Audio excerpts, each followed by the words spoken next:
حوران جنت ہے ان تمام کی سید و سردار فاطمہ الزہرا سلام اللہ علیہا ہیں کہ جس میں ذرا برابر بھی عیب اور نقص موجود نہیں ہوگا، کہ جن کو ہر جسمانی نجاست سے خدا نے پاک رکھا ہے، کہ کائنات میں جو آیت تطہیر کا ایک تنہا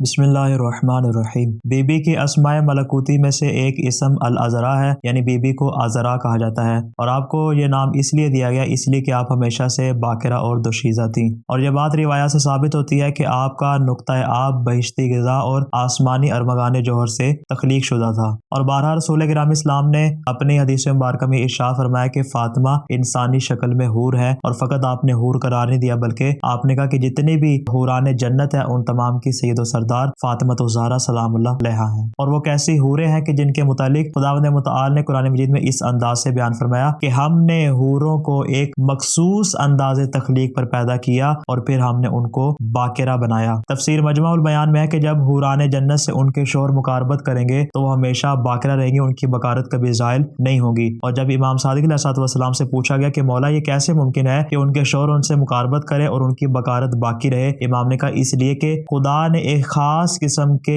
مادے اور طینت سے ان کی تخلیق کی ہے کہ جس میں ذرا برابر بھی عیب اور نقص موجود نہیں ہوگا، اور حوروں کا جو جسم ہوگا وہ ہر قسم کے عیب، نقص اور ہر قسم کی نجاست سے پاک ہوگا۔ یہ تو عام حور کی بات ہے، تو جس کو انسانی شکل میں حور قرار دیا گیا اور جس کو حوروں کا سردار قرار دیا گیا اور جناب فاطمہ الزہرا سلام اللہ علیہا ہے، کہ جن کو ہر جسمانی نجاست سے خدا نے پاک رکھا ہے، اور فقط ظاہری نجاست سے نہیں بلکہ باطنی نجاست اور باطنی خباثت سے بھی ان کو پاک اور پاکیزہ رکھا ہے۔ اور آپ ہی وہ معظمہ بی بی ہیں کہ کائنات میں جو آیت تطہیر کا ایک تنہا اور واضح مصداق شمار ہوتی ہیں۔